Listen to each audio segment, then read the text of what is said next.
পরিস্থিতি আর বিক্ষুব্ধ শিক্ষার্থীরা কি বলছেন?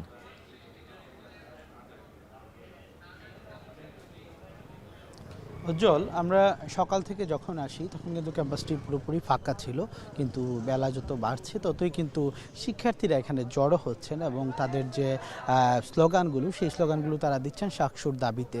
এবং আপনি জানেন যে গতকালকে যে একটি হাইকোর্টে রিটের কারণে স্থগিতাদেশ আসে এবং সেই স্থগিতাদেশকে প্রত্যাখ্যান করেছেন তারা। সেই প্রত্যাখ্যান করে কিন্তু নানা ধরনের কর্মসূচি কালকে আমরা একদম সকাল থেকেই দেখেছিলাম এবং দুপুরে কিন্তু সিলেট এবং সুনামগঞ্জের যে সড়ক রয়েছে সেই সড়কটি তারা পুরোপুরি বন্ধ করে দেন।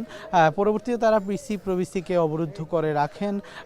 দীর্ঘ সময় পর কিন্তু রাতে একটি আলোচনা হয়, সেই আলোচনার বৈঠকের পর আশ্বস্ত হয়ে কিন্তু শিক্ষার্থীরা সাময়িকভাবে তাদের আন্দোলন স্থগিত করেন। কিন্তু আজকে তাদের চোখে মুখে আমরা যে অভিপ্রায় দেখছি সেটি হচ্ছে যে তারা কিন্তু শাকসু আদায় করে ছাড়বেন, এরকম একটি অভিপ্রায় আমরা বিভিন্ন প্যানেলের প্রার্থীদেরকে দেখেছি। এবং তারা কিন্তু একটু আগেও আসলে আলাপ করছিলেন যে আসলে তারা অনেকটা নিজেদের আবেগ নিয়ে গত একটা বছর তারা কষ্ট করেছেন এই শাকসুর জন্য এবং ভোটারদের দ্বারে দ্বারে তারা গিয়েছেন এবং আর্থিকভাবেও তারা কিন্তু অনেক ক্ষতির সম্মুখীন হচ্ছেন বলে তারা জানিয়েছেন। এবং আমরা একজন প্রার্থীর সাথে কথা বলেছিলাম, উনি অনেকটাই আবেগ আপ্লুত হয়ে পড়েছেন।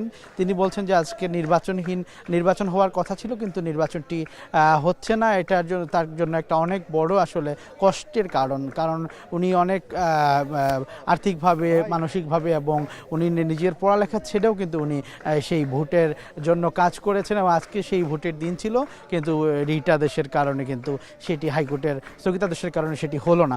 এবং এখন আমরা প্রশাসনিক ভবনের সামনের যে চিত্র দেখাচ্ছিলাম সেটি বলা চলে যে হাইকোর্টের রিটাদেশের কে প্রত্যাখ্যান করে তারা কিন্তু শাকসুর দাবিতে কিন্তু তারা এখনও তাদের আন্দোলনটা চালাচ্ছেন এবং তারা বলছেন যে যেভাবেই হোক যে কোনো উপায়ে হোক সেই শাকসুটি তারা আদায় করে ছাড়বেন, আর তা না হলে কমপ্লিট শাটডাউন হয়তো বা অন্য কোনো বড় কর্মসূচি তারা হাতে নেবেন। তো উজ্জ্বল, এই ছিল আসলে সিলেটের শাহজালাল বিজ্ঞান ও প্রযুক্তি বিশ্ববিদ্যালয়ের প্রশাসনিক ভবনের সামনে থেকে আমার কাছে সর্বশেষ। সন্দীপন শুভ জানাচ্ছিলেন বিস্তারিত।